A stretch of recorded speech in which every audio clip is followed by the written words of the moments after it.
Ça fait 10 ans que chez Selensa, nous accompagnons nos clients dans l'adoption du cloud. On les a vus passer de l'extension de data center, la migration d'applications, et aujourd'hui, nos clients pensent vraiment concevoir des applications dans le cloud. Ils attendent de ces applications qu'elles soient disponibles, résilientes, pérennes dans le temps. Ce sont des caractéristiques des applications dites cloud natives.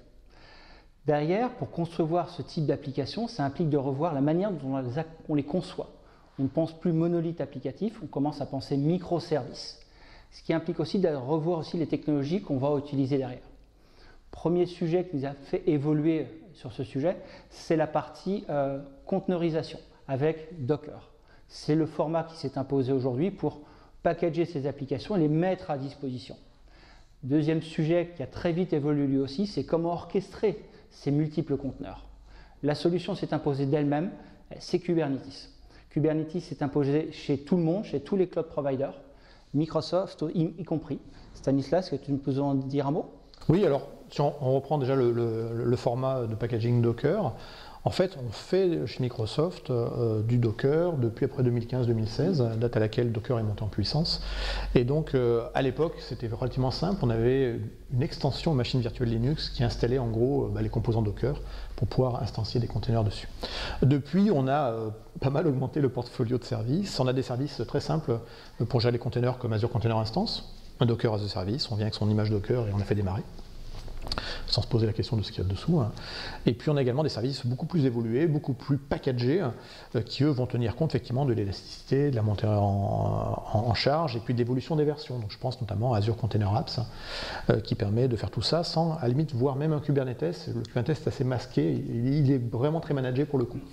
Alors du coup, vous chez Selensa, dans votre approche auprès des clients, qu'est-ce que vous utilisez, comment vous faites ça finalement? Alors, avant de s'intéresser à la technologie en elle-même, que ce soit Kubernetes ou un autre, on commence par s'intéresser à l'application, aux applications qu'on va porter dessus. Pourquoi? Parce que derrière, c'est là qu'ils vont tout driver. Et pour ça, notre première approche, c'est de discuter avec les métiers.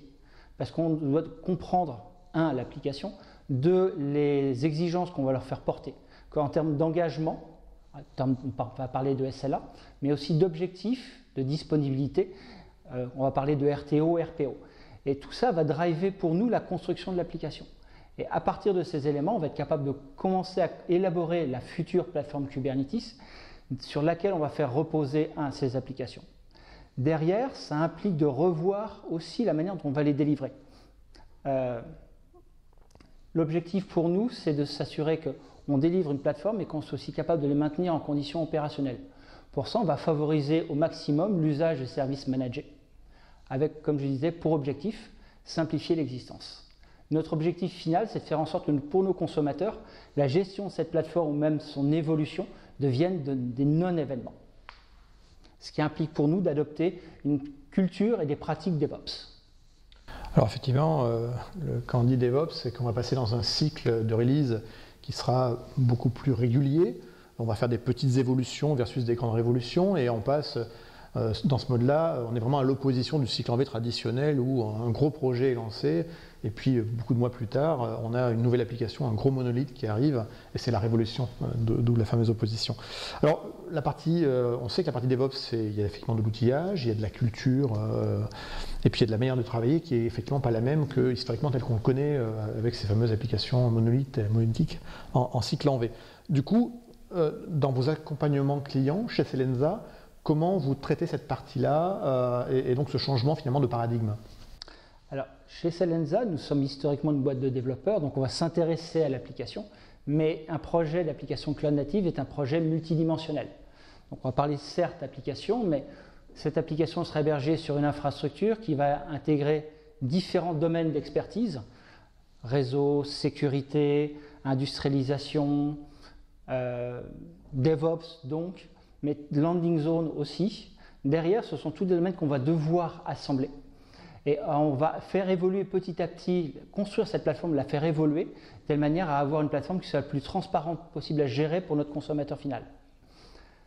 L'objectif pour nous, c'est de faire en sorte qu'on puisse très tôt délivrer de la valeur ajoutée à nos clients, qui puissent se focaliser sur la valeur ajoutée qu'ils veulent apporter à leurs applications, et que la gestion de leur plateforme devienne, comme je disais tout à l'heure, un non-événement, voire même soit totalement transparent.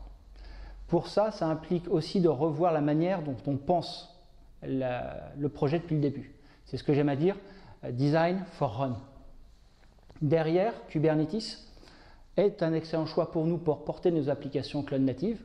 Et ce qui est intéressant avec AKS dans Azure, c'est un service PaaS, il nous aide à adopter Kubernetes, c'est vrai, mais il permet même d'aller beaucoup plus loin. Concrètement, je peux prendre mon cluster Kubernetes, mon application, et les déporter à l'extérieur d'Azure, dans mon data center, chez même un autre cloud provider. Et c'est des fonctionnalités qu'on voit apparaître petit à petit, mais ça, ce seront des sujets dont on discutera dans une autre vidéo, que tu verras avec David, je pense. Exactement.